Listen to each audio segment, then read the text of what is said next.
ರಣರಣ ಅಂತಾರುವ ಮಂಡ್ಯದಲ್ಲಿ ಸುಮಲತಾ ನಿರ್ಧಾರ ತೀವ್ರ ಕುತೂಹಲಕ್ಕೆ ಕಾರಣವಾಗಿದೆ. ಮಂಡ್ಯ ಸಂಸದೆ ಸುಮಲತಾ ಬಿಜೆಪಿ ಸೇರ್ಪಡೆಯ ಸಾಧ್ಯತೆ ಇದೆ.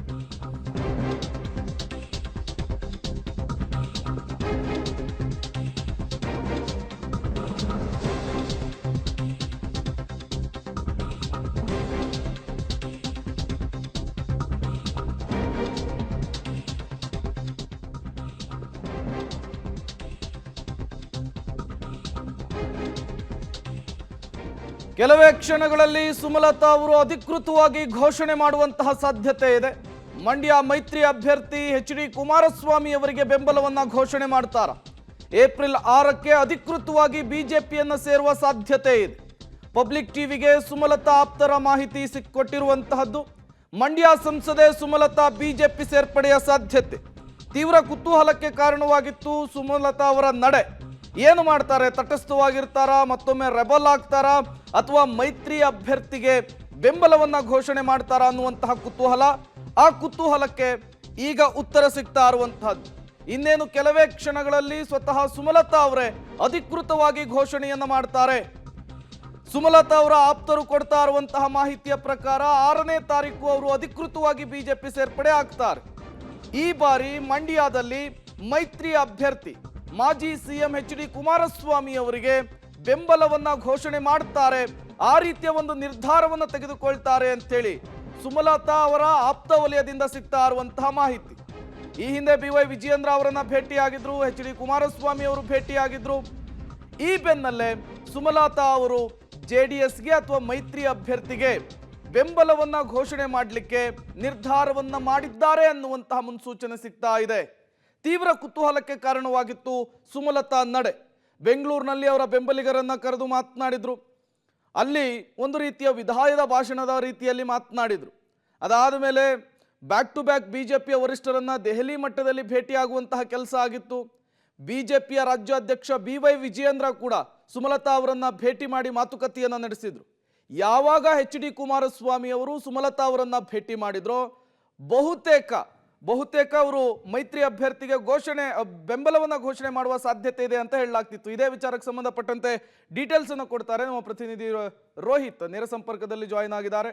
ರೋಹಿತ್, ತೀವ್ರ ಕುತೂಹಲಕ್ಕೆ ಕಾರಣವಾಗಿರುವಂತಹ ಸುಮಲತಾ ನಡೆಗೆ ಒಂದು ಉತ್ತರ ಸಿಕ್ಕಂತೆ ಕಾಣಿಸ್ತಾ ಇದೆ. ಏನೆಲ್ಲ ಡೀಟೇಲ್ಸ್ ಲಭ್ಯವಾಗ್ತಾ ಇದೆ ಅಂತ?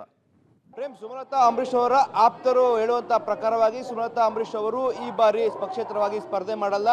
ಬಿಜೆಪಿ JDS ಮೈತ್ರಿ ಅಭ್ಯರ್ಥಿಯಾದಂತಹ ಕುಮಾರಸ್ವಾಮಿ ಅವರಿಗೆ ಬೆಂಬಲವನ್ನ ಕೊಡ್ತಾರೆ ಅಂತ ಹೇಳಲಾಗ್ತಾ ಇದೆ.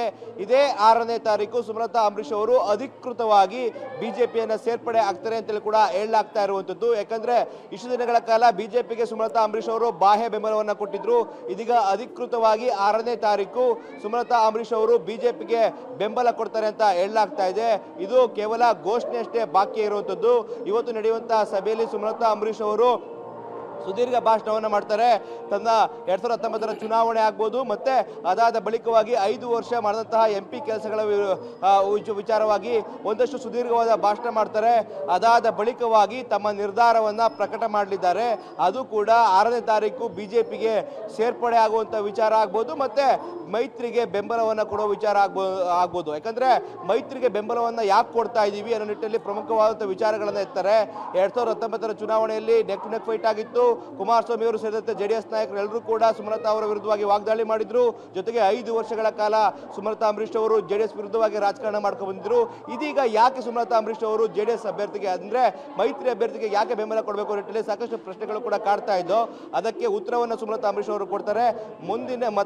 ಮುಂದೆ ಪ್ರಧಾನಮಂತ್ರಿಯಾಗಿ ನರೇಂದ್ರ ಮೋದಿ ಅವರೇ ಆಗಬೇಕು. ಆ ನಿಟ್ಟಿನಲ್ಲಿ ನಾನು ಈ ಒಂದು ಬೆಂಬಲವನ್ನ ಬಿಜೆಪಿಗೆ ಕೊಡ್ತಾ ಇದ್ದೀನಿ, ಅದು ಕೂಡ ಮೈತ್ರಿ ಅಭ್ಯರ್ಥಿಗೆ ಕೊಡ್ತಾ ಇದ್ದೀನಿ ಅನ್ನೋ ನಿಟ್ಟಿನಲ್ಲಿ ಪ್ರಸ್ತಾಪವನ್ನ ಮಾಡಲಿದ್ದಾರೆ ಅಂತೇಳಿ ಸುಮಲತಾ ಅಂಬರೀಶ್ ಅವರ ಆಪ್ತ ಮೂಲಗಳು ಹೇಳ್ತಾ ಇರುವಂತದ್ದು. ಪ್ರೇಮ್, ರೋಹಿತ್, ಈ ಹಿಂದೆ ಸುಮಲತಾ ಅವರು ಬಿಜೆಪಿಯ ವರಿಷ್ಠರನ್ನ ದೆಹಲಿಯಲ್ಲಿ ಭೇಟಿ ಮಾಡುವಂತಹ ಕೆಲಸವನ್ನ ಮಾಡಿದ್ರು ಟಿಕೆಟ್ ಸಂದರ್ಭಕ್ಕೆ. ಆ ಸಂದರ್ಭದಲ್ಲಿಯೇ ಈ ರೀತಿಯ ಒಂದು ಸಂಧಾನದ ಸೂತ್ರವನ್ನ ಹೆಣೆಯಲಾಗಿತ್ತು ಅನ್ನುವಂತಹ ಚರ್ಚೆ ಕೂಡ ಮುನ್ನೆಲೆಗೆ ಬಂದಿತ್ತು. ಬಿಜೆಪಿಯ ವರಿಷ್ಠರು ಹೆಣೆದಂತಹ ಈ ಸಂಧಾನದ ಸೂತ್ರ ಸಕ್ಸಸ್ ಆದಂತೆ ಕಾಣಿಸ್ತಾ ಇದೆ. ರೋಹಿತ್, ಖಂಡಿತ ಪ್ರೇಮ್, ಒಂದು ರೀತಿಯಾಗಿ ಮಂಡ್ಯ ಟಿಕೆಟ್ JDS-ಗೆ ಬಿಟ್ಕೊಡ್ತಾರೆ ಅಂತೇಳಿ ಕಳೆದ ಒಂದು ತಿಂಗಳಿಂದಲೂ ಕೂಡ ಕೇಳಿ ಬರ್ತಾ ಇತ್ತು, ಆದರೆ ಘೋಷಣೆ ಆಗಿರಲಿಲ್ಲ. ಇದೇ ಟೈಮ್ನಲ್ಲಿ ಸುಮಲತಾ ಅಂಬರೀಶ್ ಅವರು ಟಿಕೆಟ್ಗಾಗಿ ಸಾಕಷ್ಟು ಫೈಟ್ ಅನ್ನ ಮಾಡಿದ್ರು.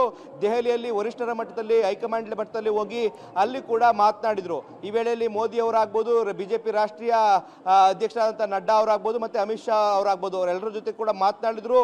ಈ ವೇಳೆ ಸಹ ಬಿಜೆಪಿಯ ಹೈಕಮಾಂಡ್ ಒಂದಷ್ಟು ಭರವಸೆಗಳನ್ನು ನೀಡಿ ಅವರಿಗೆ ಆಗಲೇ ಅವರನ್ನ ಮನವೊಲಿಸುವ ಕೆಲಸಗಳನ್ನು ಕೂಡ ಮಾಡಿದೆ ಅಂತ ಹೇಳಲಾಗ್ತಾ ಇದೆ. ಯಾಕಂದ್ರೆ ಸುಮಲತಾ ಅಂಬರೀಶ್ ಅವರ ರಾಜಕೀಯ ದೃಷ್ಟಿಯಿಂದಾಗಿ ಬಿಜೆಪಿಯಲ್ಲಿ ಇದ್ರೆ ಹೊರತು, ಮತ್ತೆ ಸುಮಲತಾ ಅಂಬರೀಶ್ ಅವರು ಬಿಜೆಪಿಯಿಂದ ಇದ್ರೆ ಬಿಜೆಪಿಗೆ ಒಂದು ರೀತಿಯಾಗಿ ಮಂಡ್ಯ ಭಾಗದಲ್ಲಿ ಒಂದಷ್ಟು ಬಲ ಸಿಗುತ್ತೆ. ಆ ನಿಟ್ಟಿನಲ್ಲಿ ಸುಮಲತಾ ಅಂಬರೀಶ್ ಅವರು ಏನು ಬಿಜೆಪಿಯಲ್ಲೇ ಉಳ್ಕೋಬೇಕು, ಮುಂದಿನ ದಿನಗಳಲ್ಲಿ ಉನ್ನತ ಸ್ಥಾನಮಾನವನ್ನು ಕೊಡ್ತೀವಿ ಅನ್ನೋ ನಿಟ್ಟಿನಲ್ಲಿ ಸುಮಲತಾ ಅಂಬರೀಶ್ ಅವರಿಗೆ ಒಂದು ಭರವಸೆಯನ್ನು ನೀಡಿದ್ರು. ಇದಾದ ಬಳಿಕವಾಗಿಯೂ ಸುಮಲತಾ ಅಂಬರೀಶ್ ಅವರು ಮಂಡ್ಯದಲ್ಲಿ ನಾನೇ ಸ್ಪರ್ಧೆ ಮಾಡ್ತೀನಿ ಅನ್ನೋ ನಿಟ್ಟಿನಲ್ಲಿ ಸಾಕಷ್ಟು ಹೈಕಮಾಂಡ್ ಲೆವೆಲ್ ಅಲ್ಲಿ ಒತ್ತಡವನ್ನು ಹಾಕಿದ್ರು.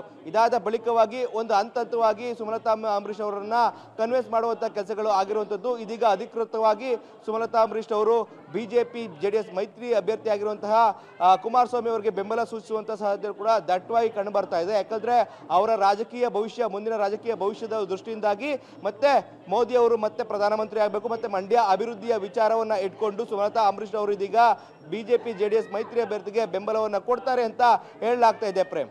ಓಕೆ, ಥ್ಯಾಂಕ್ ಯು ರೋಹಿತ್ ತಮ್ಮೆಲ್ಲ ಮಾಹಿತಿಗಾಗಿ.